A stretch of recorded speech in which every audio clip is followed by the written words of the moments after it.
Mateus capítulo 3, versículo de número 17. Esse texto está em conexão com o tema, e o tema do nosso congresso este ano é, por favor, 1, 2, 3, Pai.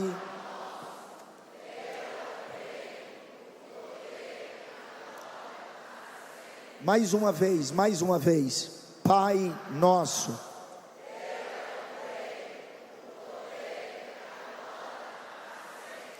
Para sempre, para sempre. Mateus 3,17. E eis que uma voz dos céus dizia: Este é o meu filho amado, em quem me comprazo. Mateus 3,17. Leiam no 3, 1, 2, 3. E eis...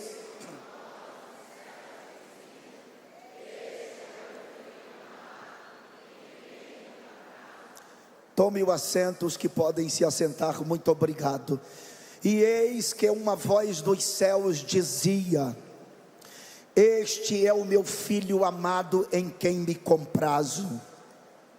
E sendo Jesus batizado, saiu logo da água, e eis que se lhe abriram os céus, e viu o Espírito de Deus descendo como pomba e vindo sobre ele.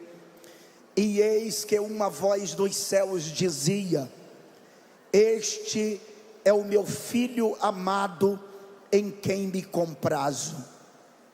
Esta expressão filho significa um descendente do sexo masculino, um macho, um homem.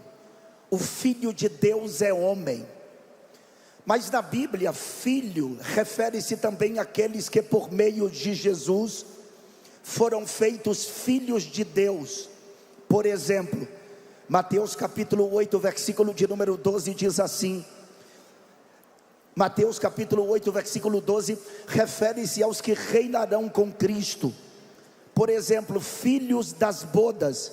Mateus capítulo 9, versículo de número 15, uma referência aos que são partícipe da celebração do casamento místico entre Cristo e a igreja. Filho na Bíblia também tem referência aos filhos do diabo, os que rejeitam a Deus como pai. Por exemplo, filho do maligno.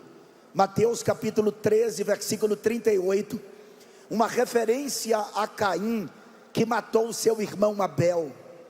Filhos do diabo. Atos dos Apóstolos capítulo 13, versículo 10, referindo-se àqueles que amam as trevas em detrimento da luz. Filhos deste mundo. Lucas 16, versículo de número 8, e Lucas 20, versículo 34, referindo-se àqueles que se conformam ideológica e emocionalmente com a maneira de viver do mundo. Com relação a Jesus, Jesus não é apenas o Filho, Ele é o Filho amado do Pai. Mas amados na Bíblia também se refere aos salvos como pessoas unidas a Deus. Ouça o que diz 2 Pedro 3, verso 1, amados, escrevo-vos agora esta segunda carta, em ambas as quais desperto com exortação o vosso ânimo sincero. Amados, na Bíblia também está como referência aos que trabalham na obra do Senhor. 1 Coríntios capítulo 15, versículo 58. Portanto, meus amados irmãos, sede firmes e constantes, sempre abundantes na obra do Senhor, sabendo que o vosso trabalho não é vão no Senhor. Amados de Deus, uma referência aos santos.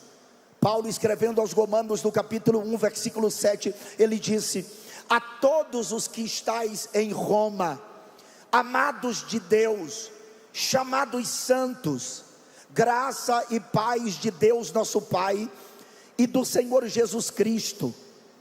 Amados, na Bíblia também está como referência aos livres salvos por Jesus. Salmos 108, versículos 5 e 6, exalta-te sobre os céus, ó Deus, e a tua glória sobre toda a terra, para que sejam livres os teus amados, salva-nos com a tua destra e ouve-nos. Com relação a Jesus, quando Deus diz: este é meu filho amado, esta expressão significa único filho, como sendo objeto de um amor peculiar. Essa expressão refere-se apenas a Jesus Cristo, o Filho amado de Deus, o unigênito do Pai. Por isso que em João capítulo 3, versículo 16, o texto de ouro do Novo Testamento, está escrito: porque Deus amou o mundo de tal maneira que deu o seu Filho unigênito. Repete após mim essa frase da parte A do versículo 16: porque Deus amou o mundo de tal maneira.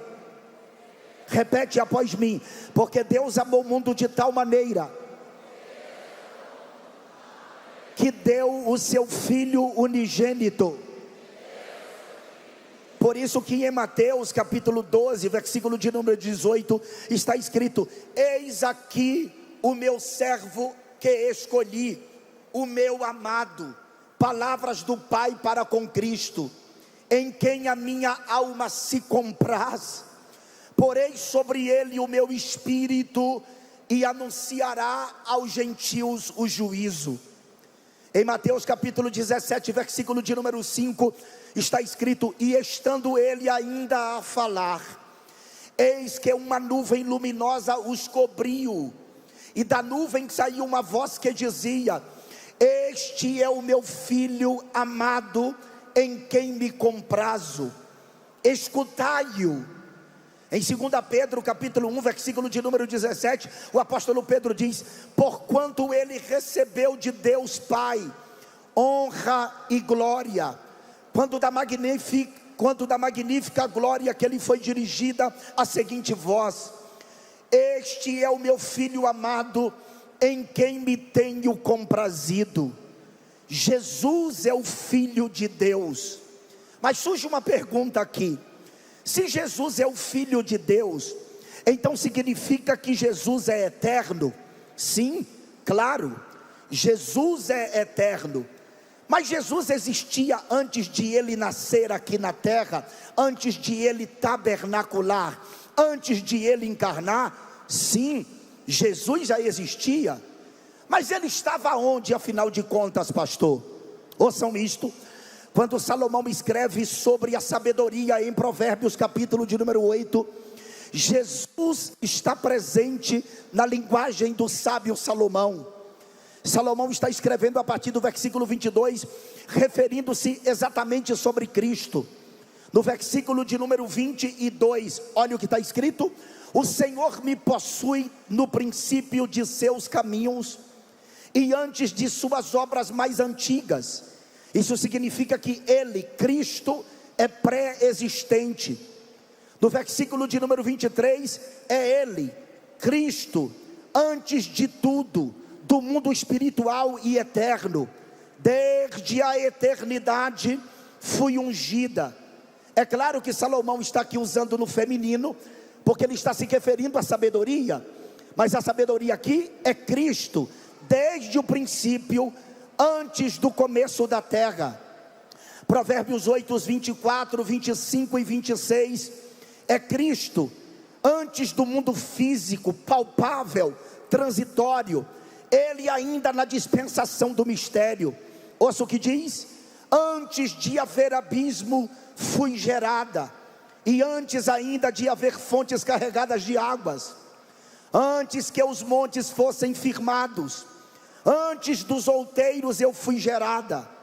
Ainda ele não tinha feito a terra, nem os campos, nem sequer o princípio do pó do mundo. Versículo de número 29 do capítulo 8, é ele, Jesus, o verbo do Pai, quando punha ao mar o seu termo, para que as águas não traspassassem o seu mando, quando compunha os fundamentos da terra, ali estava a sabedoria. Nos versículos 32 e 33 do capítulo 8, é ele, no Evangelho. Ouça o que diz o versículo 32: agora pois, filhos, ouve-me, porque bem-aventurados serão os que guardam os meus caminhos. Ouve a correção, não a rejeites e sede sábios. No versículo de número 34 do capítulo 8, é ele, Jesus, e seus avisos acerca da vida eterna. Bem-aventurado o homem que me dá ouvidos, velando as minhas portas cada dia, esperando as ombreiras da minha entrada. No versículo de número 35 do capítulo 8, é ele, Jesus, a salvação. Porque o que me achar, achará a vida eterna e alcançará o favor do Senhor. No versículo 36 do capítulo de número 8, é ele o que condena o homem ao inferno, mas o que pecar contra mim, violentará a sua própria alma. Todos os que me aborrecem amam a morte. Pastor, mas além da sabedoria, explique-me por favor, aonde Jesus estava? Jesus estava no seio do Pai. Como assim? João capítulo 1, versículo 18, está escrito: Deus nunca foi visto por alguém, o Filho unigênito que está no seio do Pai, esse o revelou. Colossenses capítulo 1, versículo de número 26, ouça o que diz Paulo: o mistério que esteve oculto desde todos os séculos e em todas as gerações, e que agora foi manifesto aos seus santos.